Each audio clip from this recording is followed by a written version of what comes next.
সুলেখা রান্নাঘরে। তো সামনে গণেশ চতুর্থী পুজো আসছে, তা পুজোর জন্য আমি খাচ্ছি মোদক বানিয়ে। মোদক বানাতে দেখো আমি সুজি দিয়ে শুধু বানিয়ে দেখাচ্ছি। এখানে সুজি রয়েছে, এটা চিনি, এটা নারকেলের ছাই বানিয়ে নিয়েছি, এলাচের গুঁড়ো আর 1 প্যাকেট দুধ। আমি এখানে ভালো করে জাল দিয়ে এটাকে আমি ছেঁকে নেবো ভালো করে, যেহেতু ঘনত্ব হয়ে গেছে। কড়াইতে ঘি দিয়ে দিচ্ছি। এখানে ঘির পরিমাণটা একটু এখানে বেশি লাগবে, 3 চামচের মতন আমি ঘিটা দিয়ে দিলাম। আমি সুজিটাকে ভাজবো। ঘি গরম হয়ে গেছে।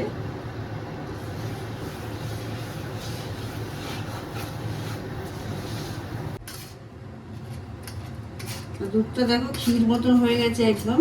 এটাকে ভালো করে চামচ দিলাম ঘেটে ঘেটে, যেহেতু সুজির সাথে দিলে না তো ডেলা ডেলা হয়ে যাবে, তাই এটাকে ভালো করে ছেঁকে নিচ্ছি। তা দেখো একদম কালার চেঞ্জ হয়ে গেছে পুরো সুজিটা। এবার আমি ওই দুধটা দিয়ে দিলাম।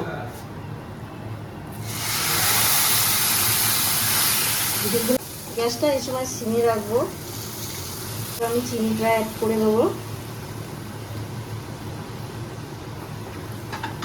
ভালো করে দুধটাকে দিয়ে ভালো করে এইভাবে নাড়তে হবে সিমে রেখে, যাতে সুজিটা পুরো সিদ্ধ হয়ে যায়।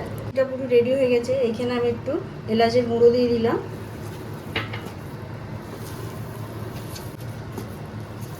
এখন আমি গ্যাসটাকে পুরো বন্ধ করে দেবো। আমি একটু কালার ফুড ব্যবহার করছি কালার আনার জন্য।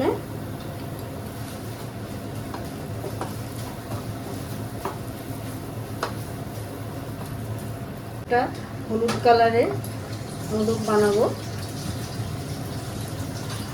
এগুলো সব ঠান্ডা হোক, তারপর আমি আসছি।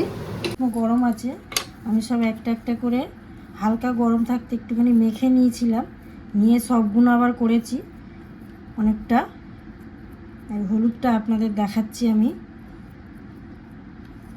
এইভাবে নিয়ে খুব সহজে তাড়াতাড়ি হয়ে যায়।